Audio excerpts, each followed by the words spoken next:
Hi, guys. Welcome to day 8 of Wonder. I hope that you've enjoyed so far. Let's find out what happens today. The Punnett Square. What's a Punnett Square? Actually, guys, it's something similar to a tic-tac-toe board that shows the probability. The word probability means the likelihood of something happening. For if you put two things together, how it might happen. They can do it's a scientific way of like discovering if you took a bean plant and this bean plant and that bean plant had a pink flower and this bean plant has a white flower, what's the likelihood that the bean plants would have white flowers? You'll get into that at some point when you start studying science. Okay, so let's take a look and see what's going on in this chapter.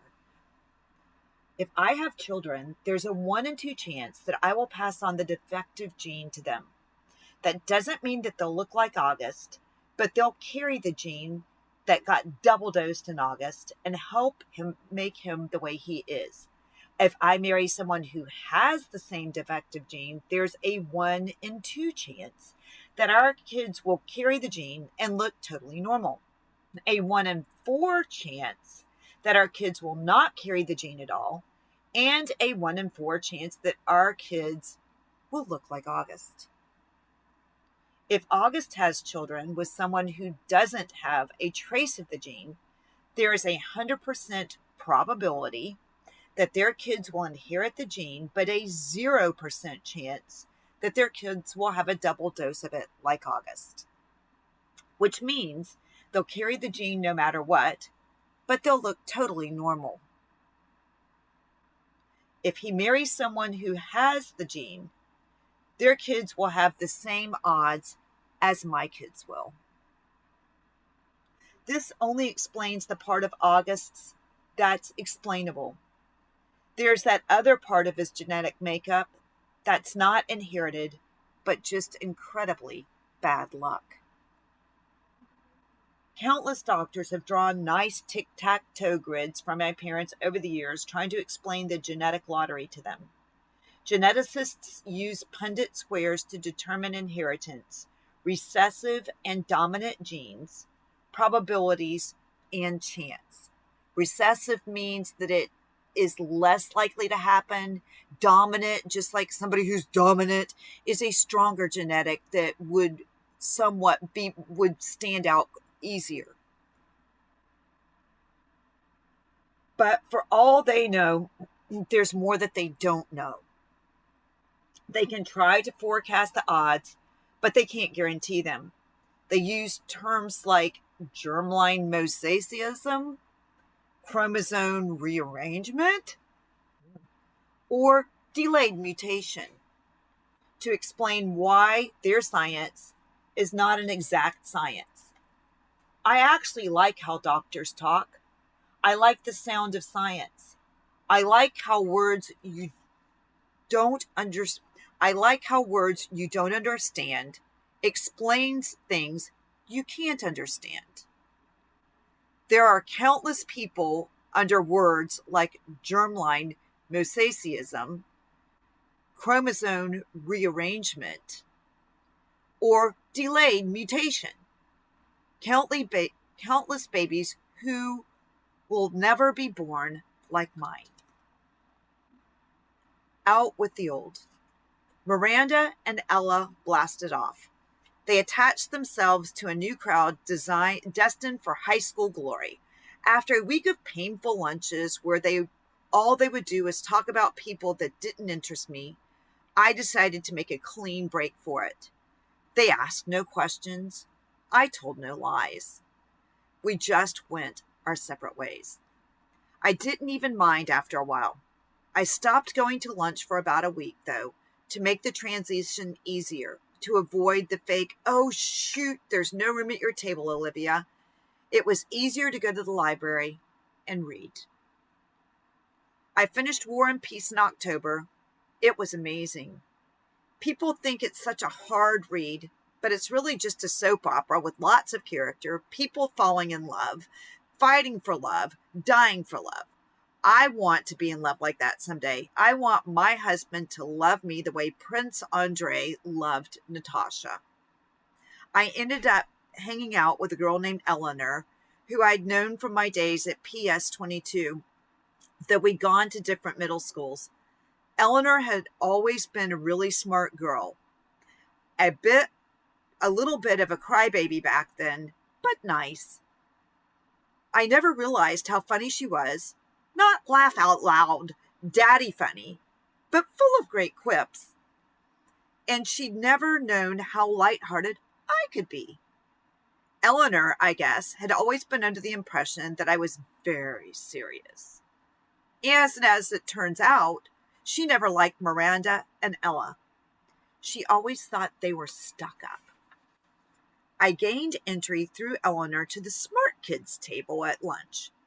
It was a group larger than I'd been accustomed to hanging out with, and a more diverse crowd. Diverse. I wonder what that word means. Diverse crowd. I think diverse means of many different origins. It included Eleanor's boyfriend, Kevin, who would definitely become class president someday. A few techie guys, girls like Eleanor, who were members of the yearbook committee and debate club, and a quiet guy named Justin, who had small round glasses and played the violin, and who I had an instant crush on. When I'd see Miranda and Ella, who were now hanging out with the super popular set, we'd say, "Hey, what's up?" and move on. Occasionally, Miranda would ask me how August was doing and then say, "Tell him I said hello." This I never did, not to spite Miranda, but because August was in his own world these days. There were times at home we never crossed paths. October 31st. Grands had died the night before Halloween. Since then, even though it's been 4 years, this has always been a sad time of year for me. For Mom, too, though she doesn't always say it. Instead, she immerses herself in getting August's costume ready, since we all know Halloween is his favorite time of year. This year was no different. August really wanted to be a Star Wars character named Boba Fett. Ugh, Boba. Anyhow. So Mom looked for a Boba Fett costume in August's size, which, strangely enough, was out of stock everywhere. She went to every online store, found a few on eBay that were going for an outrageous amount, and finally ended up buying a Jango Fett costume that she then converted into a Boba Fett costume by painting it green. I would say, in all, she must have spent 2 weeks working on that stupid costume. And no, I won't mention the fact that Mom has never made any of my costumes, because it really has no bearing on anything at all. I wonder how that makes her feel. The morning of Halloween, I woke up thinking about Grands, which really made me sad and weepy. Dad kept telling me to hurry up and get dressed, which just stressed me out even more, and suddenly I started crying. I just wanted to stay home. So Dad took August to school that morning, and Mom said I could stay home, and the two of us cried together for a while. One thing I knew for sure, however much I missed Grands, Mom must have missed her more. All of those times August was clinging to life after a surgery, all of those rush trips to the ER, Grands had always been there for Mom. It felt good to cry with Mom. For both of us. At some point, Mom had the idea of our watching The Ghost and Mrs. Muir together, which was one of our all-time favorite black and white movies. I agreed that it was a great idea.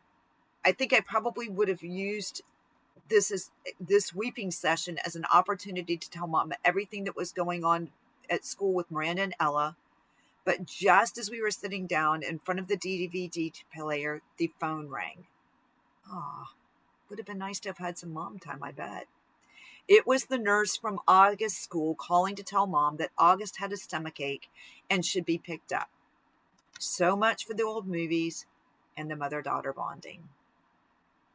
Mom picked August up, and the moment he came home, he went straight to the bathroom and threw up.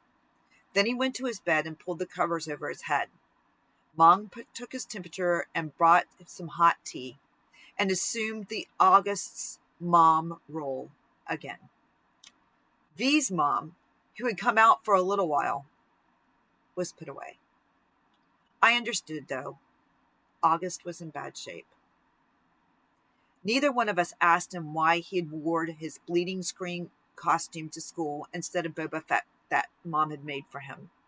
If it annoyed Mom to see the costume she'd worked on for 2 weeks tossed on the floor, unused, she didn't show it. Trick or treat. August said that he wasn't feeling well enough to go trick-or-treating later in the afternoon, which was sad for him because I know how much he loved to trick-or-treat, especially after it got dark outside. Even though I was well beyond trick-or-treating myself, I usually threw on some mask or other to accompany him up and down the blocks, watching him knocking on people's doors, giddy with excitement. I knew it was the one night a year he could truly be like every other kid. No one he knew was any different under the mask. No one knew he was any different under the mask. To August, that must have felt absolutely amazing. At 7 o'clock that night, I knocked on his door. "Hey," I said. "Hey," he said back. He wasn't using his PlayStation or reading a comic book. He was just lying in his bed looking at the ceiling. Daisy, as always, was next to him on the bed, her head draped over his legs. The bleeding screen costume was crumpled on the floor next to the Boba Fett costume. "How's your stomach?" I said, sitting on the bed next to him. "I'm still nauseous." "You sure you're not up for the Halloween parade?" "Positive." That surprised me. Usually August was such a trooper about his medical issues, whether it was skateboarding a few days after surgery or sipping food through a straw when his mouth was practically bolted shut. This was a kid who's gotten more shots, taken more medicine, put up with more procedures by the age of 10 than most people would have to put up in 10 lifetimes. And he was sidelined from a little nausea? "Do you want to tell me what's up?" I said, sounding a bit like Mom. "No." "Is it school?" "Yes." "Teachers? Schoolwork? Friends?" He didn't answer. "Did someone say something?" I asked. "People always say something," he answered bitterly. I could tell he was close to crying. "Tell me what happened," I said. And he told me what happened. He had overheard some very mean things other boys were saying about him. He didn't care about what the boys had said. He expected that. But he was hurt that one of the boys was his best friend, Jack Will. I remember him mentioning Jack a couple of times over the past few months. I remember Mom and Dad saying he seemed like a really nice kid, saying they were glad August had already made a friend like that. "Sometimes kids are stupid," I said softly, holding his hand. I'm sure he didn't mean it. "Then why would he say it? He's been pretending to be my friend all along. Tushman probably bribed him with a good grade or something. I bet he was like, 'Hey, Jack, if you make friends with the freak, you don't have to take any tests this year.' You know that's not true. And don't call yourself a freak." "Whatever. I wish I'd never gone to school in the first place." "But I thought you were liking it." "I hate it!" He was angry all of a sudden, punching his pillow. "I hate it! I hate it! I hate it!" He was shrieking at the top of his lungs. I didn't say anything. I didn't know what to say. He was hurt. He was mad. I let him have a few minutes more of his fury. Daisy started licking the tears off of his face. Come on, Augie, I said, patting his back gently. Why don't you put on your Jango Fett costume and... It's Boba Fett costume! Why does everyone mix that up? Boba Fett costume, I said, trying to stay calm. I put my arm around his shoulders. Let's just go to the parade, okay? If I go to the parade, Mom will think I'm feeling better and make me go to school tomorrow. Mom would never make you go to school, I answered. Come on, Augie. Let's just go. It'll be fun, I promise, and I'll let you have my candy. He didn't argue. He got out of bed and slowly started pulling on his Boba Fett costume. I helped him adjust the straps and tighten the belt, and by the time he had his helmet on, I could tell he was feeling better.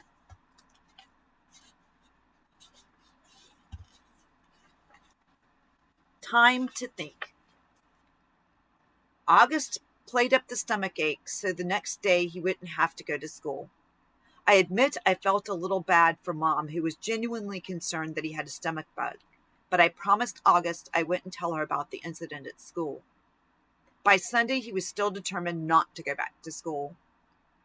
Oh, what are you planning on telling Mom and Dad? I asked him when he told me this. They said I could quit whenever I wanted to. He said this while he was focused on a comic book he was reading. But you've never been the kind of kid who quits things, I said. That's not like you.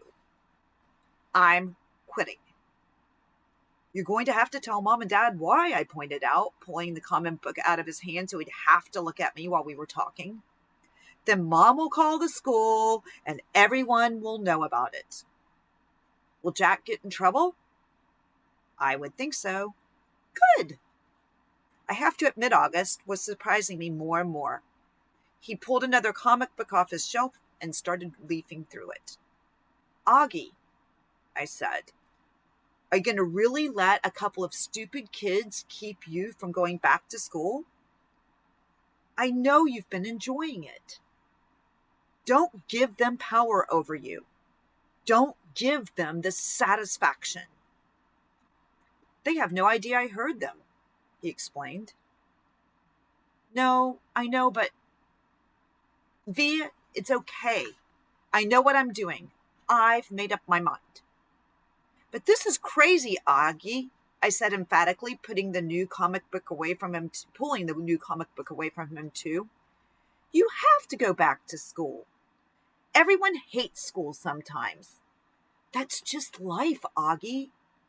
You want to be treated normally, right? This is normal. We all have to go to school sometimes, despite the fact we have bad days, okay? Do people go out of their way to avoid touching you, Via? He asked. He answered, which left me momentarily without an answer. Yeah, right. That's what I thought. So don't compare your bad days at school to mine, okay? Okay, that's fair, I said. But it's not a contest about whose days suck the most, Augie. The point is we all have to put up with bad days. Now, unless you would like to be treated like a baby for the rest of your life, or like a kid who has special needs, you just have to suck it up and go. He didn't say anything, but I think the last bit was getting to him. You don't have to say a word to those kids, I continued. August, actually, it's so cool. You know what they said, but they don't know. You know what they said. You know? What the heck? You know what I mean. You don't have to talk to them ever again if you don't want to. And they'll never know why. See? Or you can pretend to be friends with them, but deep down inside, you know you're not. Is that how you are, Miranda? He asked. No, I answered defensively. I never faked my feelings with Miranda. So why are you saying I should? I'm not. I'm just saying you shouldn't let those jerks get to you. That's all.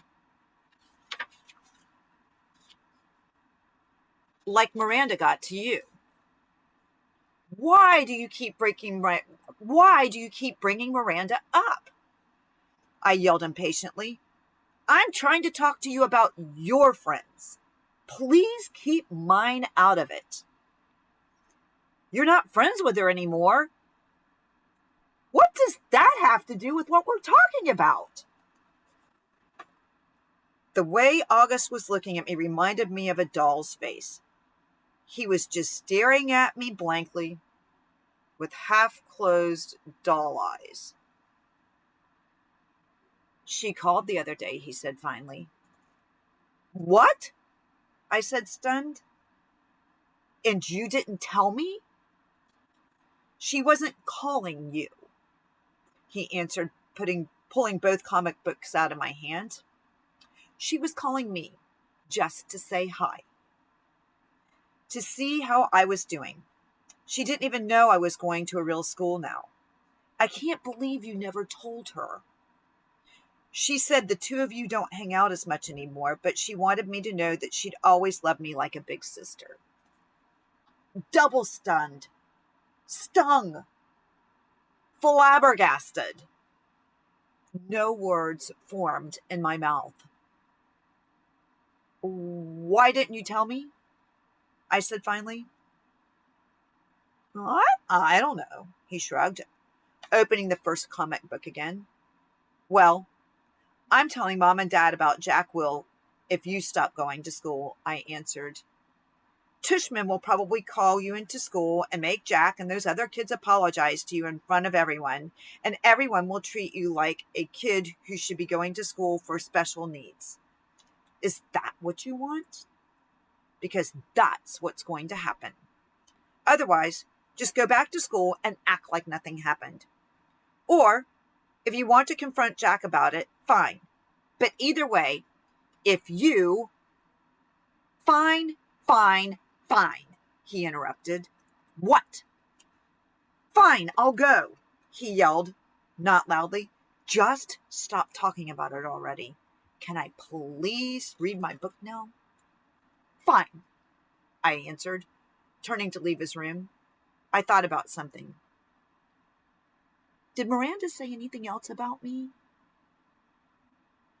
He looked up from the comic book and looked right into my eyes. She said to tell you she misses you, quote, unquote. I nodded. Thanks, I said casually, too embarrassed to let him see how happy that made me feel. Guys, have a great day.